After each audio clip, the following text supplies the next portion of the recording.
सिंगरौली में धारा 144 का उल्लंघन हुआ, क्या कुछ कहेंगे?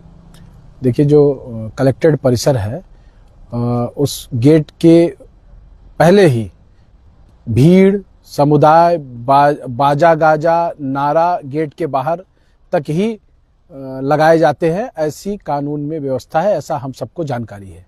लेकिन आज भारतीय जनता पार्टी ने सत्ता के नशे में चूर होकर के सारे नियम कानून को ताक पर रख करके भारतीय जनता पार्टी के विधायक और भारतीय जनता पार्टी के प्रत्याशी अशोक सिंह के साथ मंत्री राधा सिंह कलेक्ट्रेट कार्यालय के अंदर घुस करके भारतीय जनता पार्टी जिंदाबाद के नारे लगाए और हजारों की संख्या में वो निर्वाचन शाखा में घुसे, जिसमें कि लगभग 12-13 लोगों की फोटो भी आ रही है, जिसमें 12 लोग वहां पर फॉर्म भरते समय खड़े हुए हैं। जबकि हम लोगों ने 5 की सीमा, जो निर्धारित सीमा है, 5 की सीमा में पहुंच करके अपना नामांकन अपने प्रत्याशी के साथ दाखिल किया है। तो अब देखना, हम लोग निश्चित तौर पर कलेक्टर से मिलकर के इसकी शिकायत दर्ज करेंगे। निर्वाचन कार्यालय में इसकी शिकायत दर्ज की जाएगी मुख्य निर्वाचन आयुक्त के पास। और अब ये देखना यह है कि प्रशासन कार्रवाई करती है या तो भारतीय जनता पार्टी के साथ मिल करके भारतीय जनता पार्टी को चुनाव जिताने का कार्य करती है।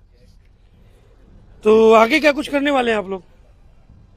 कलेक्टर साहब को हम लोग पत्र देंगे और ये मांग करेंगे कि उनका जो नामांकन है वो खारिज किया जाए, और ताकि संविधान का, कानून का और आदर्श आचार संहिता का पालन हो सके।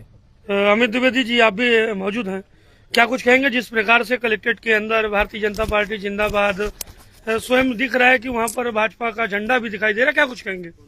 देखिए, ये भारतीय जनता पार्टी के द्वारा तानाशाही रवैया अपनाया जा रहा है। चुनाव चल रहा है, आचार संहिता लगी हुई है। 34 वार्ड क्रमांक 34 एकता वार्ड का चुनाव है। वहां पे झंडे लेके यहाँ की मंत्री राधा सिंह जी, विधायक लोग मौजूद हैं। कौन पुलिस वाला उनको रोकेगा? वहां पे तो कलेक्टर साहब को इस बात को संज्ञान लेना चाहिए कि जो गेट लगा हुआ है, गेट के प्रीमाइसेस के अंदर इस तरह से लोग ना आए। और ये तो खुद सत्ता में है, इन्हें तो सारे नॉलेज है, पता है कि नियम कानून क्या है। मगर नियम कानून को ताक पे रख के उसको, जब जैसे नियम कानून इनकी जेब के हैं, तो मुझे लगता है इस पे तत्काल कलेक्टर साहब को कार्रवाई करनी चाहिए और ऐसे में FIR भी दर्ज होनी चाहिए और फॉर्म उनका निरस्त होना चाहिए। ये हम लोग की मांग है। इसके लिए हम लोग शाम 5 बजे कलेक्टर साहब को मिलकर इस बात को रखेंगे। राम अशोक शर्मा जी, आप भी कुछ कहेंगे? देखिए, मैं आपसे बता दूं कि भारतीय जनता पार्टी के लोग किसी भी चुनाव को अपने अस्तित्व को मान करके ही अपने आप में उसको लूट खसोट के काम में लग जाते हैं। न तो ये संविधान को मानते हैं, न तो ये आचार संहिता को मानते हैं, न तो ये कानून को मानते हैं। सब कुछ इनकी तानाशाही रवैये में चला। आज आचार संहिता लागू है और जिनके यहाँ हम पर्चा दाखिल करने जा रहे हैं, नामांकन पत्र देने जा रहे हैं, वहां सैकड़ों की भीड़ पहुंच रही है अंदर और 12-14 लोग दिख रहे हैं, शेष लोग पीछे भी खड़े हैं। क्या ये कानून का उल्लंघन नहीं है? यदि कानून का उल्लंघन है तो ऐसे प्रत्याशी द्वारा दाखिल किए गए पर्चे को निरस्त किया जाए और उनके खिलाफ यदि कानूनी कार्यवाही बनती है तो उसको किया जाए। अन्यथा कांग्रेस पार्टी इस वैधानिक व्यवस्था को लेकर के हाई कोर्ट तक जाएंगे हम। मंकू भैया, क्या लगता है कि कलेक्टर सिंगरौली पर भाजपा भारी पड़ रही है? जी हाँ, बिल्कुल दिख रहा है, सामने दिख रहा है। और आज की जो प्रक्रिया हुई है नामांकन दाखिल करने के, उसमें नहीं लिए रही, आप बोलिए।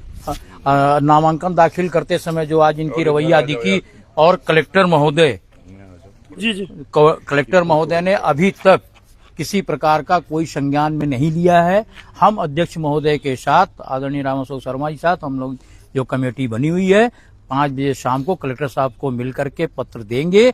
अगर वो कार्रवाई नहीं करते हैं तो आगे हम लोग चुनाव आयोग को भी कंप्लेन करेंगे। इसके बावजूद भी अगर संज्ञान में नहीं लिया जाता तो हम न्यायालय का शरण लेंगे।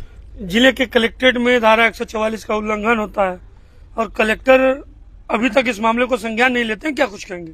हाँ, अभी तक तो कोई संज्ञान में नहीं लिया गया। उनका पर्चा भराया जा चुका है और उस निर्वाचन कार्यालय में 12 से 13 लोग जो अंदर गए हैं, उसमें भी सहायक निर्वाचन अधिकारी ने भी किसी प्रकार का कोई ऑब्जेक्शन नहीं किया।